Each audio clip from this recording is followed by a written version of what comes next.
Bueno, hermanos, buenos días a todos.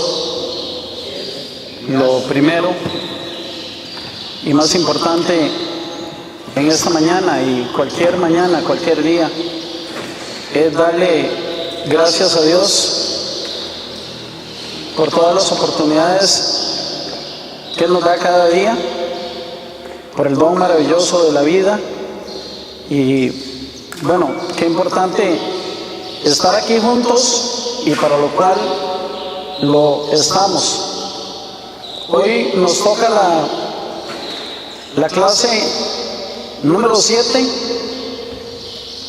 en este seminario de formación, de capacitación de líderes, y el tema que nos toca es el tema de la oración. De hecho, para esta mañana tuve la oportunidad de leer varios artículos buenísimos, escritos por grandes hombres de Dios acerca de la oración. Y pues tuve oportunidad igual de leer un poquito en algunos libros, y el documento que les estoy entregando es una muy pequeña síntesis de la cantidad enorme de literatura que existe acerca del tema de la oración. Inclusive leyendo un artículo del hermano Earl Baxter, que lo van a encontrar en alguna parte, del folleto. Raúl, tal vez le entregaste a la hermana. Sí. Me encontré que dice el hermano Earl Baxter afirma que el culto de oración es el más importante en la vida de la iglesia, y expresa que la oración es el canal, el instrumento que Dios usa para que nosotros como iglesia podamos ver obras mayores, o sea, la manifestación del poder sobrenatural de Dios. No quiero de ninguna manera decir en esta mañana que la vida de la iglesia únicamente tiene que ver con la oración. Por supuesto que no, pero sí quiero que quede muy claro que cuando nosotros vamos a las páginas de las Sagradas Escrituras, podemos descubrir a través de todo el desarrollo en la vida del pueblo de Israel y en la vida de la iglesia, nosotros podemos encontrar que la oración juega un papel vital. No es un papel secundario ni complementario. La oración juega un papel vital, y nosotros como pastores y como líderes tenemos que entenderlo primeramente para que la oración sea un fundamento sólido en nuestra vida cotidiana, y en segundo lugar, para que nosotros podamos transmitir esto mismo a las personas con las cuales nosotros estamos relacionados. Es bien importante. De hecho, en el documento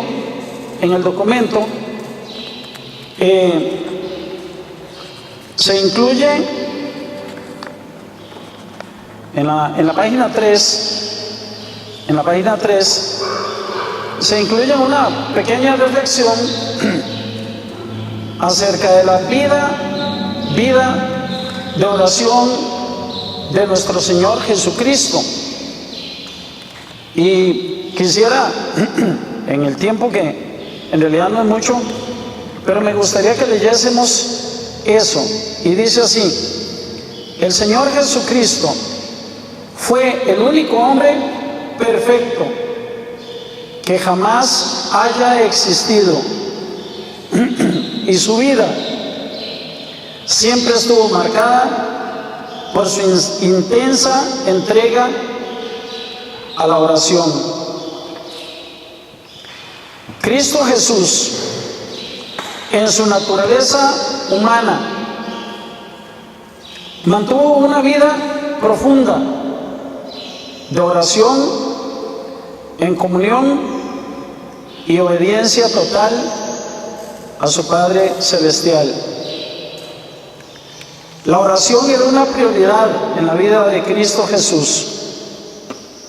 Tenía prioridad sobre su descanso físico. En Lucas capítulo 6, versículo 12,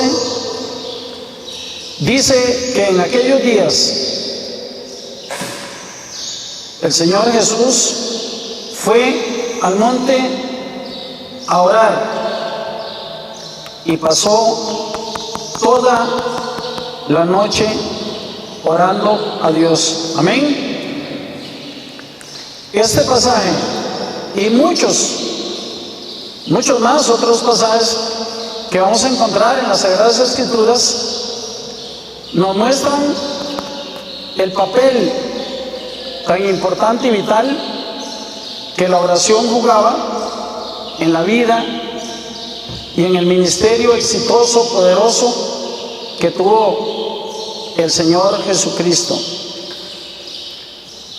Agrega el artículo: la oración tenía autoridad sobre su apetito. En Lucas 4, 1 y 2 dice que Jesús, lleno del Espíritu Santo, volvió del Jordán y fue llevado por el Espíritu al desierto por 40 días. Y no comió nada en aquellos días. Gracias. Evidentemente, todo este tiempo en que el Espíritu llevó al Señor Jesús al desierto, la palabra de Dios es categórica. Él pasó 40 días, 40 noches y no comió nada en aquellos días, lo cual nos muestra a nosotros lo importante que era este tiempo de intimidad, de ayuno, de oración en el caminar del Señor Jesús. Y por supuesto tiene que ser una enseñanza del papel que tiene que jugar para nosotros y el papel que tiene que jugar en aquellas personas que nosotros estamos discipulando. Amén. Dice en Lucas 3:21, dice que el Señor Jesús fue bautizado con el Espíritu Santo mientras oraba. Mientras el Señor Jesús estaba orando, cuando estaba orando en un tiempo de oración, el Espíritu Santo descendió sobre él. Luego en Hebreos capítulo 5, versículos 7 y 8,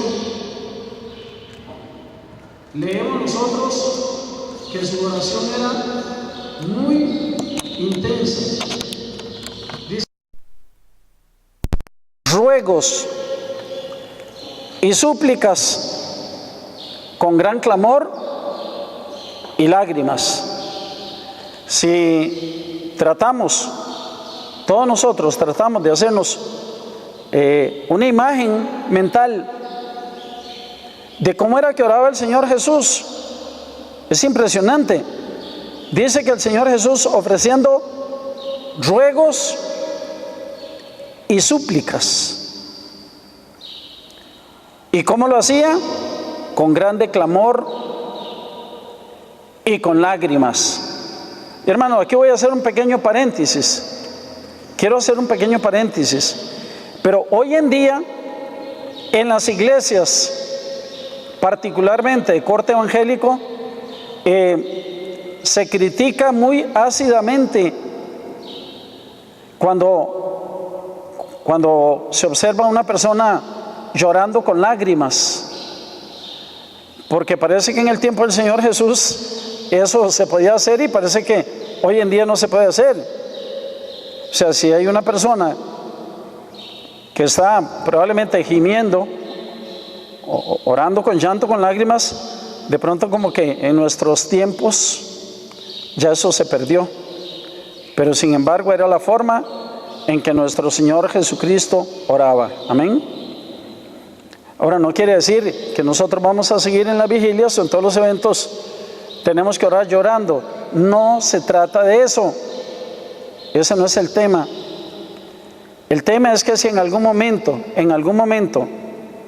en una profunda oración, dirigidos por el Espíritu Santo, alguien comienza a orar de esta manera, no deberíamos de extrañarnos. Luego, en Mateo 26, 39 dice, yendo un poco adelante, se postró sobre su rostro, orando y diciendo, Padre mío, si es posible, pasa de mí esta copa, pero no sea como yo quiero, sino como tú. Igual, nos enseña que la oración del Señor Jesús no era una oración egoísta. Si es posible, pasa de mí esta copa, Padre, pero no sea lo que yo quiero, sino lo que tú tienes establecido.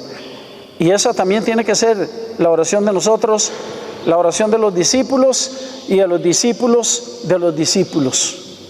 Señor, haz tu voluntad en medio de nosotros y no la de nosotros. Amén.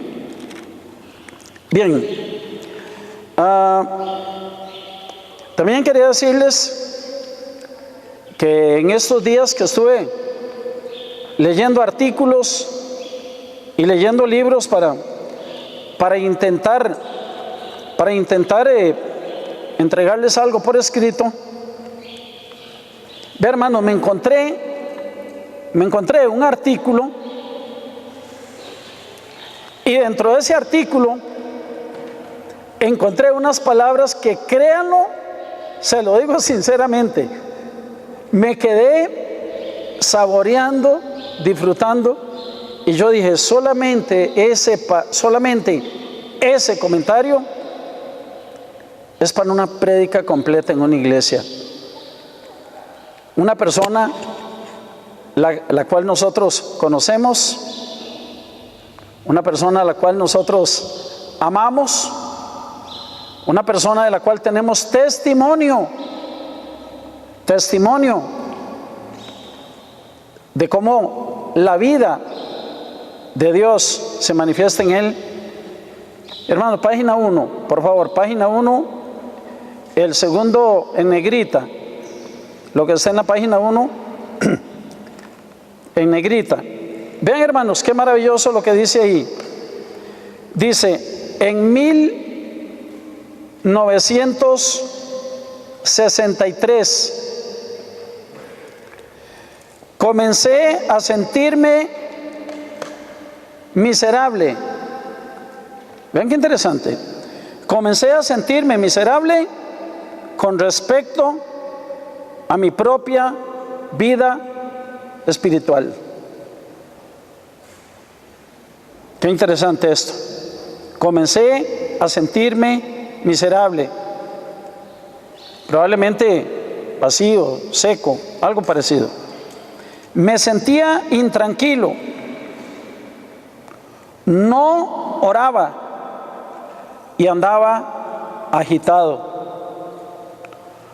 Como resultado, nadie se convertía a Cristo en la iglesia que pastoreaba. A principios de 1964 comencé a clamar seriamente al Señor, y vean qué bello, esto me impresiona. Y en abril fui bautizado con el Espíritu Santo en una reunión de oración. Lo que siguió fue una sed insaciable de orar y de la presencia de Dios. Mis amigos más cercanos y yo pasamos por una verdadera escuela de oración. Hermanos, eso lo escribió el hermano Charles Simpson. Esta experiencia aquí descrita es la experiencia que vivió el hermano Charles Simpson. Rápidamente, resumiendo, hubo una época en la vida del pastor Charles Simpson, hubo una época donde él se sentía miserable. Pregunto, ¿nos ha pasado aquí a nosotros? A mí sí, no sé a ustedes. A mí no me ha pasado una vez, me ha pasado un montón de veces. Él se sentía miserable, intranquilo, no oraba y andaba agitado. Hermanos, así nos encontramos montones de gente que está relacionada con nosotros.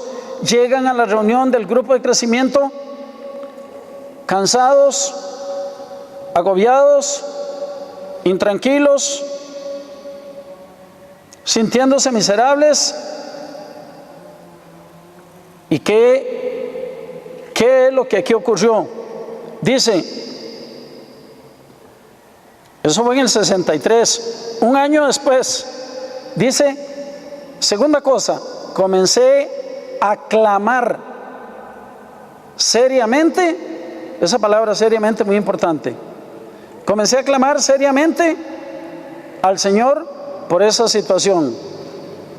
Tercero, en abril fui bautizado, dice él, con el Espíritu Santo.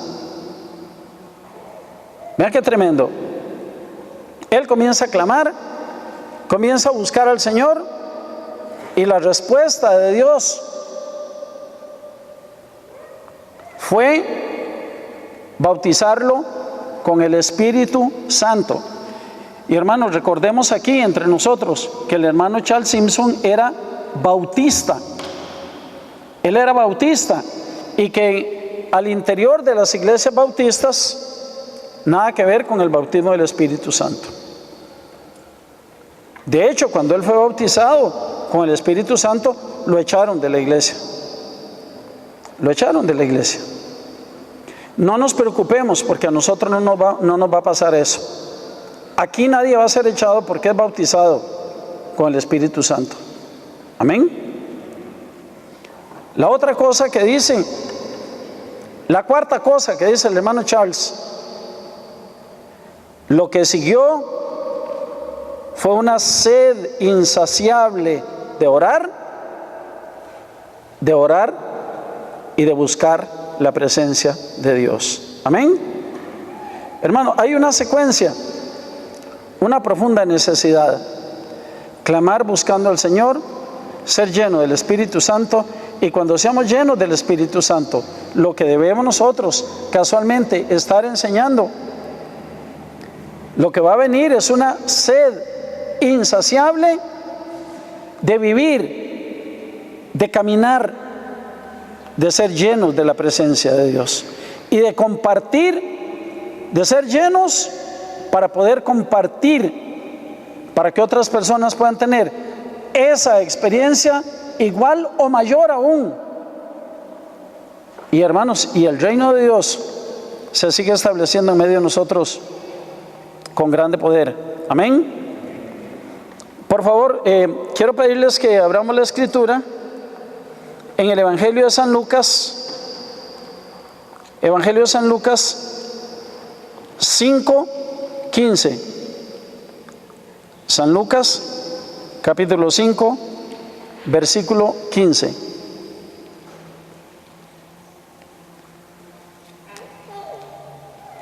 Amén.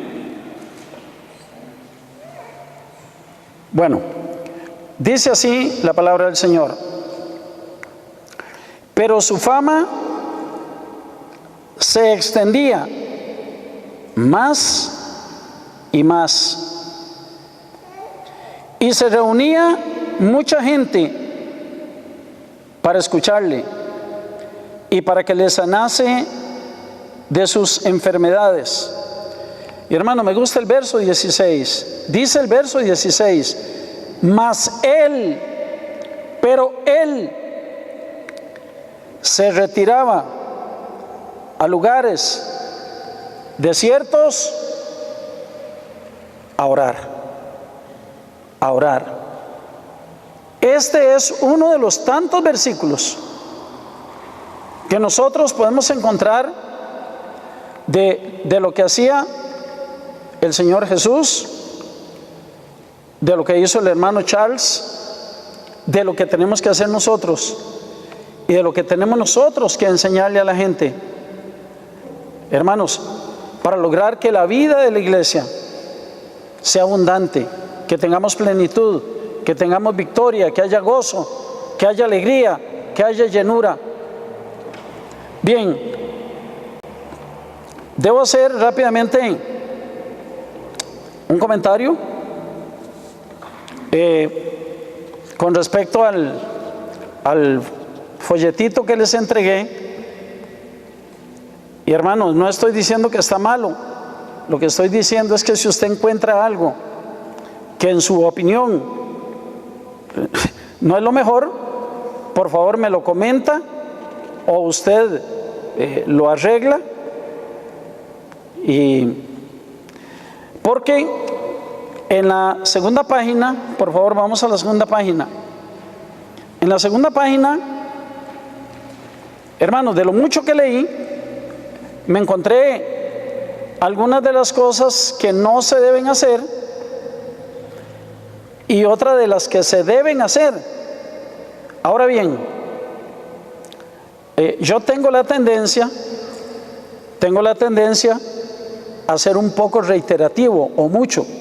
Si usted encuentra en la primera lista algo que se repite en la segunda, coge un lapicero y pone una flecha y es lo mismo. ¿De acuerdo? Así de fácil. Nada más. Y tal vez me lo pueden hacer ver en privado para corregirlo. Bien, dice así: asuntos básicos. Vea que la palabra dice básicos, elementales, que debemos de considerar cuando estamos orando. Número 1, la oración debe ser espontánea y tiene que ser sencilla, evitando toda forma o maneras de intentar manipular a Dios. Hermanos, nosotros tenemos que recordar que nunca nadie,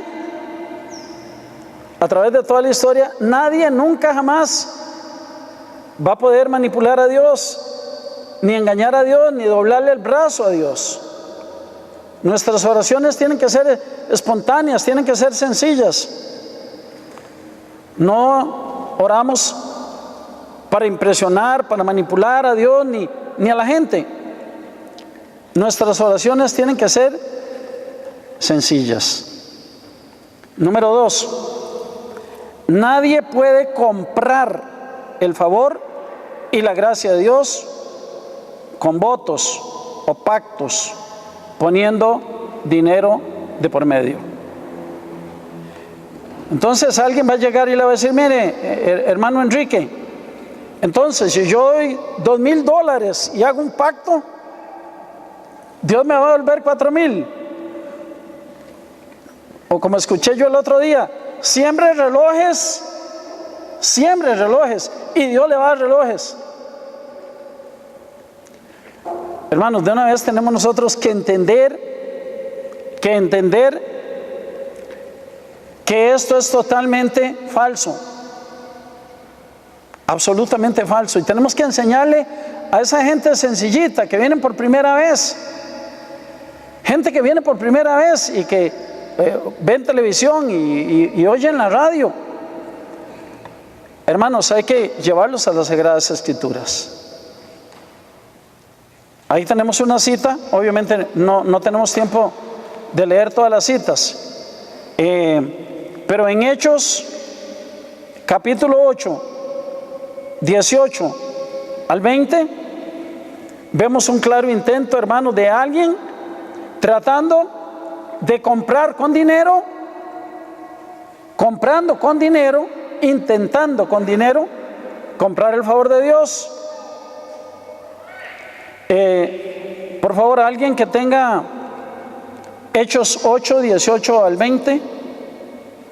Hechos 8, 18 al 20. Y al ver Simón que el Espíritu Santo se recibía por imposición de manos de los apóstoles, les ofreció dinero y les dijo: denme también a mí este poder para que cuando yo imponga las manos sobre cualquier persona, ésta reciba el Espíritu Santo.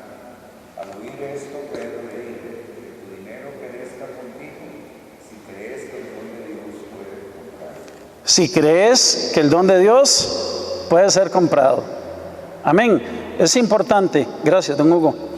Tercero, evitar el orgullo y la vanidad. Debemos de tener cuidado de no atribuirnos lo que únicamente le pertenece a Dios. Ve, hermanos, uno puede caer en el peligro de decir: nosotros tenemos 10 años de orar por avivamiento. El avivamiento que viene es por nosotros, porque en el momento en que uno diga eso, piense eso, hasta ahí llegó todo.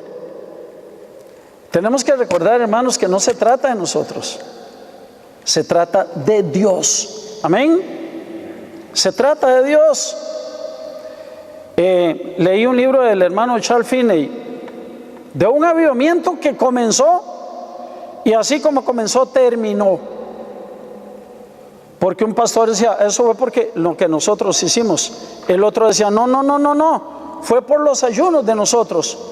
Otro decía: no, fue por esto y fue por el otro. Y así el avivamiento comenzó y se esfumó, porque la gente comenzó a atribuirse. Entonces nosotros, cuando oramos, oremos en grande, porque nuestro Dios es grande. Pero toda la honra, toda la gloria y todo el honor sea siempre y por siempre para Él, nunca para nosotros. Amén. El uso de palabras elocuentes. Igual, hermanos, es lo mismo. Estamos en la misma dirección. Uno puede venir aquí y hablar 2 horas con palabras elocuentes y no pasan del techo. No pasan del techo. No se trata de palabras elocuentes. Se trata de lo que sale del corazón con sencillez. Evitar todo tipo de poses religiosas y falsas apariencias. Hermanos, ¿se acuerda que dice que los fariseos oraban en las esquinas y levantaban las manos? ¿Para qué? ¿Para qué lo hacían? Para ser vistos por la gente. Nunca hagamos y enseñemos, hermanos, a la gente a orar con humildad y con mansedumbre delante de Dios. Amén. Bien, el uso, esto también lo leí, el uso de gritos, movimientos descontrolados y actitudes emotivas fuera de control no favorecen una adecuada atmósfera espiritual. Ustedes dirán: ¿qué es eso? Porque aquí no ocurre. Porque aquí no ocurre. Pero, hermanos, hay otras iglesias donde la gente cree que por hacer movimientos, contorsiones y temblar y hacer cosas así, eso por sí mismo no provoca absolutamente nada. O pegar gritos desaforados, tampoco. Y el último dice: debemos de evitar el uso de vanas repeticiones. La oración verdadera es aquella que se hace en espíritu y en verdad, y no en la carne. Por eso es que nosotros no rezamos novenas o cosas así por el estilo, donde se trata de hacer largas repeticiones que por sí mismas se van volviendo rutinarias, sino, hermanos, que la oración tiene que ser engendrada en el corazón, en el espíritu. Ok, viene la segunda lista, que aquí es donde usted puede encontrar cosas que se repiten. Le pasa la flecha. Ahora dice aspectos fundamentales. Ya no son básicos, son fundamentales. Número 1, y el más importante: la oración debe ser hecha siempre a Dios el Padre, en el nombre glorioso y poderoso de nuestro Señor Jesucristo. Los discípulos dijeron: Señor, enséñanos a orar. Y Jesús les dice: mire, cuando ustedes oren, oren así: Padre nuestro que estás en los cielos. Pero también encontramos donde dice: y todo lo que pidieres al Padre en mi nombre, todo lo que pidieres al Padre en mi nombre. Encontré algo muy bonito que creo que es el hermano Derek Prince. Dice el hermano Derek Prince que la oración es la llave que abre la puerta para poder entrar al lugar santísimo, a la presencia. La oración es la llave.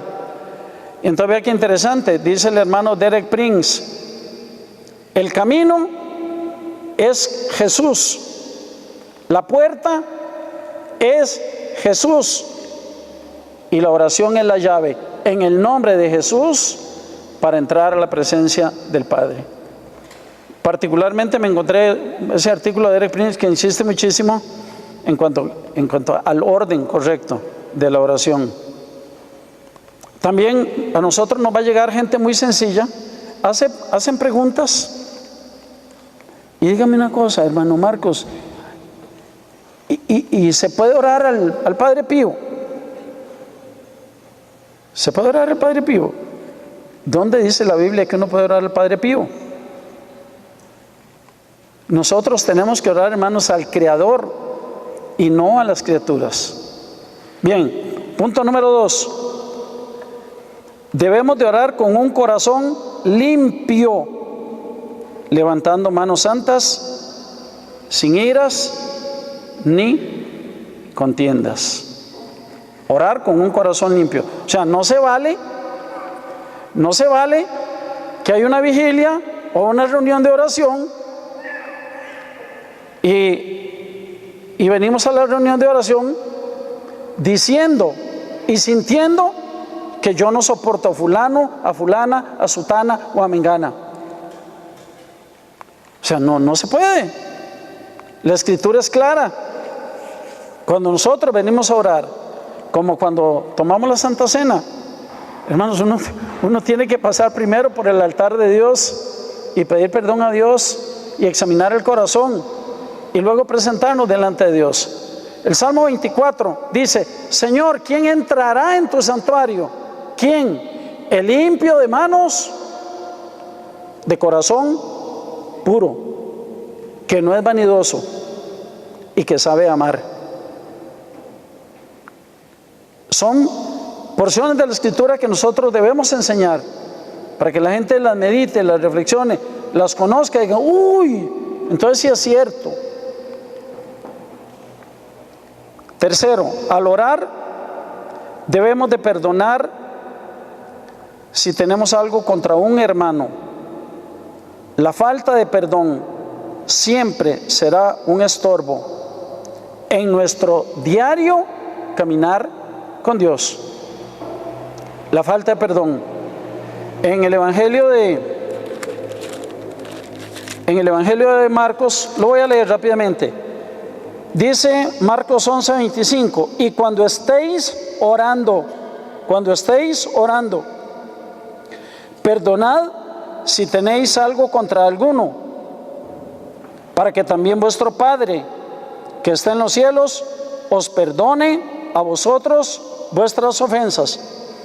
Porque si vosotros no perdonáis, hermanos, esto es categórico, si vosotros no perdonáis, tampoco vuestro Padre que está en los cielos os perdonará a vosotros. Si nosotros no perdonamos, tampoco Dios nos va a perdonar a nosotros. O sea, no podemos darnos el lujo. Y esto hay que enseñarlo, La gente tiene que saber esto, leer esto, entenderlo, comprenderlo y practicarlo. 4. La oración debe ser siempre persistente y perseverante. Acordémonos del juez, la viuda y el juez injusto. La viuda venía: Señor, hazme justicia, fuera, echen esa vieja. Señor, hazme justicia, fuera. Señor, hazme justicia, fuera. Hasta que un día dice que ya el rey no aguantó y dijo: por cuanto esa mujer me cansa, me fatiga, le voy a hacer justicia. Y dice la palabra de Dios: ¿cuánto más hará Dios con nosotros? Oración perseverante. Escuché a alguien decir que muchas veces suele ocurrir que uno puede orar por 5, por 10 años. Y cuando tiene 10 años uno dice: no. Y probablemente ya la respuesta está muy cerca. O la otra cosa que tiene uno que hacer es ser muy sensible, porque si uno está orando por algo y Dios le dice no, para Dios es no. Pero hay que tener una alta sensibilidad espiritual para poder escuchar. Ayer me llegó un mensaje y me llamó la atención. Dice: ora no hasta que Dios te escuche.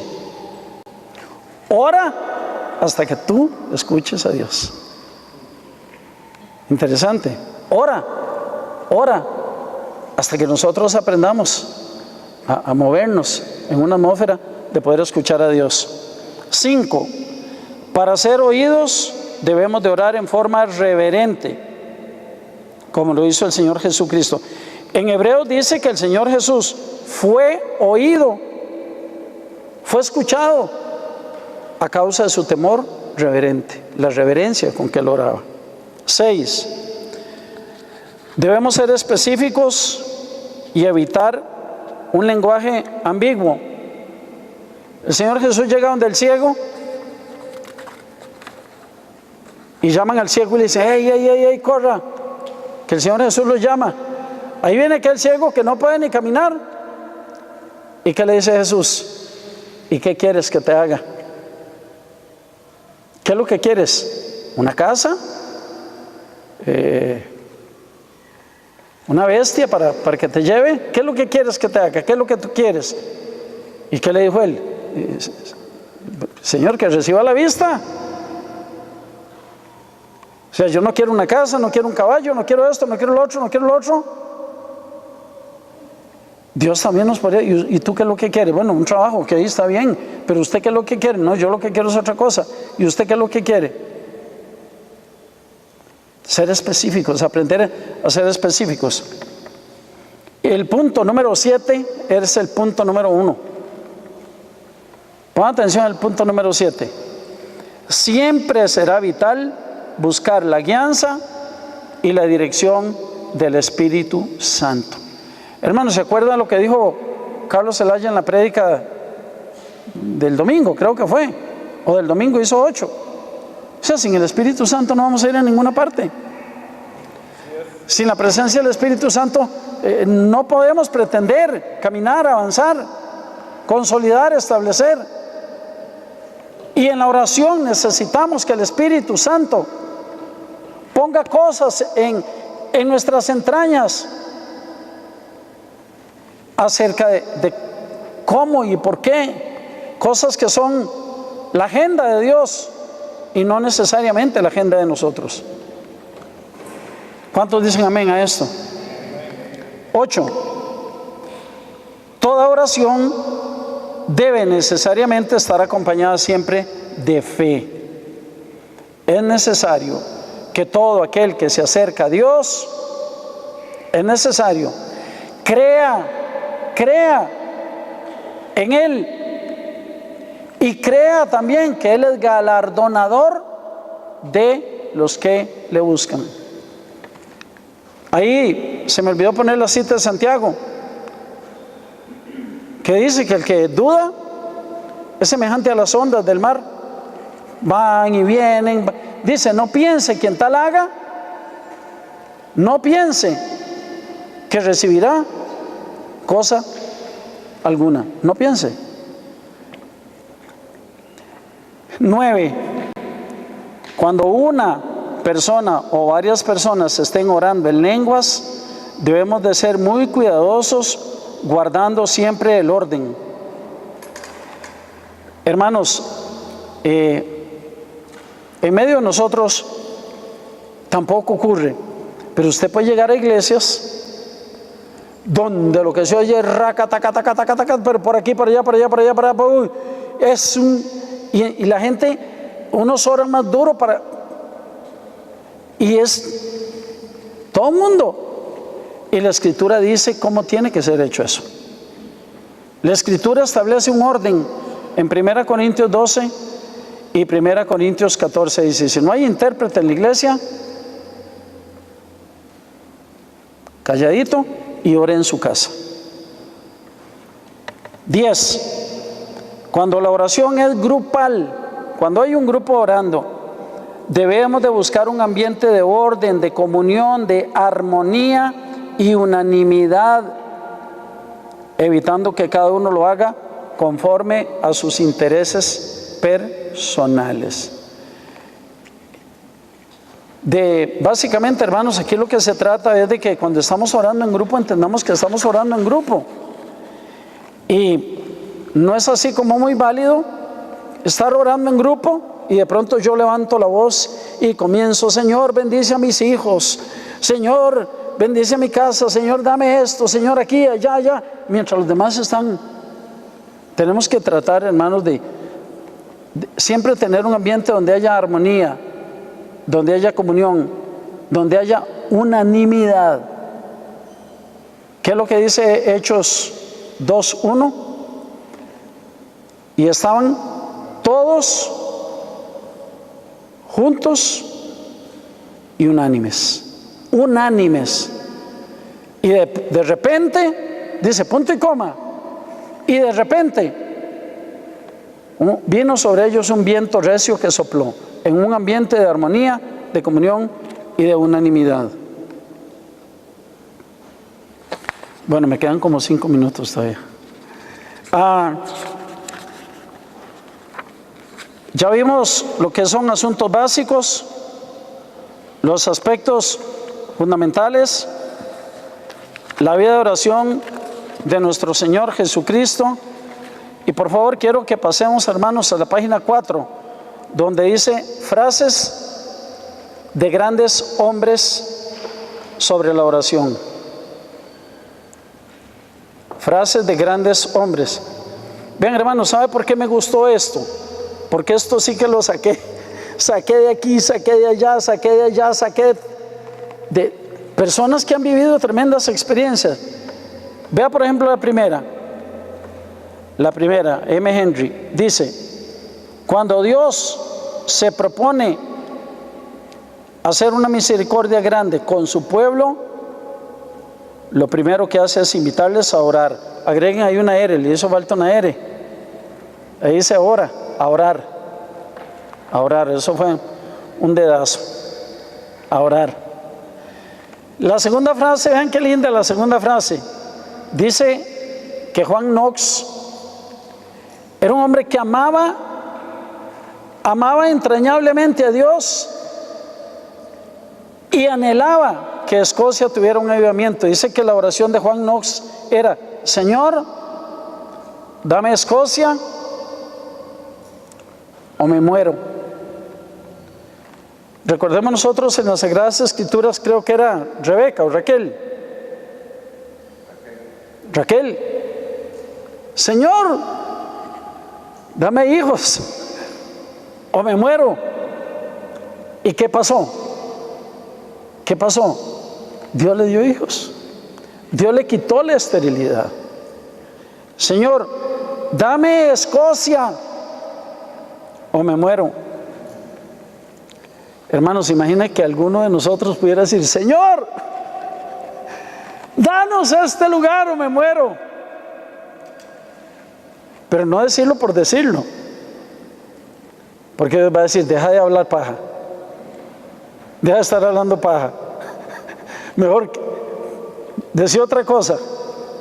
Tercero, me gusta este tercero.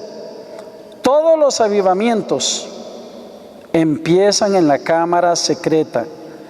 Ningún corazón arde en fe sin antes haber tenido una conversación secreta con Dios. Y nada puede sustituir la falta de esa conversación secreta. No sé cómo se pronuncia ese apellido que está ahí. Berish. Bueno, ese. Ok, la que sigue dice, días enteros y semanas ha pasado postrado sobre el suelo en oración silenciosa o audible. Está hablando de Jonathan Edwards. La que sigue me gusta. Antes de que ocurriera el gran despertamiento en, no sé, Gelsenkirchen, Martín Vos pasó horas, días y a menudo noches enteras en solitaria agonía de oración. Cuando se levantó a predicar, sus palabras eran como llama viva y los corazones de los oyentes como hierba seca. Es que apellidos rarísimos, ni sé cómo se pronuncian. Después don Hugo les dice, mejor no meto la pata.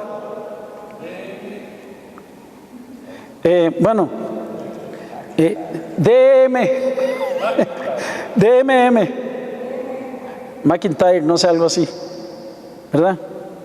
Yo sabía, pero mejor no. Mejor no iba a meter la pata. Después le dice doña Alice, Hugo, ¿vio lo que dijo Marcos?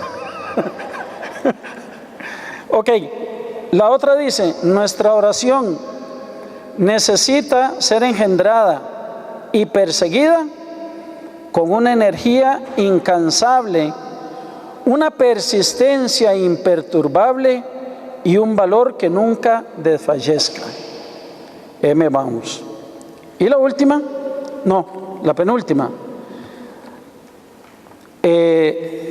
Dice, Zinzendorf tuvo un gran dolor y vergüenza por el estado infructífero y sin amor de la iglesia morava. No, como les dije, no es de la iglesia moravia. La iglesia morava fue en el siglo XIV, los seguidores de Juan Hus. Fue una iglesia que se dice que nació, pero con un fuego. O sea, nació, estaban dispuestos a dar la vida en las hogueras y todo. Pero luego, de la misma manera, se fueron apagando y apagando y apagando y apagando y apagando. Entonces dice que este hombre tenía dolor y vergüenza por lo que estaba pasando. Oró ardientemente hasta que el Espíritu Santo trajo de repente un gran despertamiento. El día 13 de agosto de 1737, a las 11 de la mañana, en una reunión de oración, empezó el despertamiento moravo. Y la última cita que puse ahí es de mi queridísimo Jerónimo Savonarola. Mire, he leído unos comentarios en el periódico haciendo pedazos a Savonarola de los racionalistas. ¿Saben por qué? Porque Savonarola fue un monje católico que en los tiempos de Lutero, en los tiempos de la Reforma, él se convirtió. Y cuando se convirtió, este hombre gritaba, pero por las calles y los parques señalando el pecado y gritando que la gente tenía que volverse del pecado. Entonces, Savonarola decía que era pecado todo lo que hoy en día no es pecado. Entonces, hoy en día en los periódicos constantemente lo atacan, diciendo que aquellos que decimos que el pecado es pecado, somos seguidores de Savonarola. Y vean lo que dijo Savonarola: no tendré otro capelo. Por si ustedes quieren saber qué es capelo, el capelo es la capa que le ponen a los cardenales, esa capa o túnica que le ponen a los cardenales. Dice: no tendré otro capelo que el de mártir, enrojecido con mi propia sangre. Jerónimo Savonarola, cuando el Papa le ofreció un capelo cardenalicio para que callara sus ataques contra los desvíos de la Iglesia romana. O sea, el Papa le mandó a decir: Savonarola, close your mouth, y lo hacemos. Cierra su piquito. Bueno, cierra tu pico es otra cosa, pero le dijo: cierra tu piquito y lo hacemos cardenal. Lo hacemos cardenal de la Iglesia, nada más. Y hermanos, lo que sigue, ya para terminar, dice algunos modelos de oración en la Biblia. Entonces ahí viene, por ejemplo, la oración del Padre Nuestro, la oración de Daniel, la oración de Nehemías, la oración de Esdras, la oración de Jabes, la oración de Ana, la oración de Salomón, la oración de David, la oración de Josué. Y escuchen, queridos, amados hermanos, dicen que uno lo mejor siempre lo deja para el final. Yo recuerdo cuando nosotros éramos chiquitillos, que nos daban carne y uno dejaba el pedacito más rico de último. Vean, me encontré en un artículo de una revista, me encontré un pensamiento lindísimo. Y espero que ustedes conozcan al autor de este pensamiento.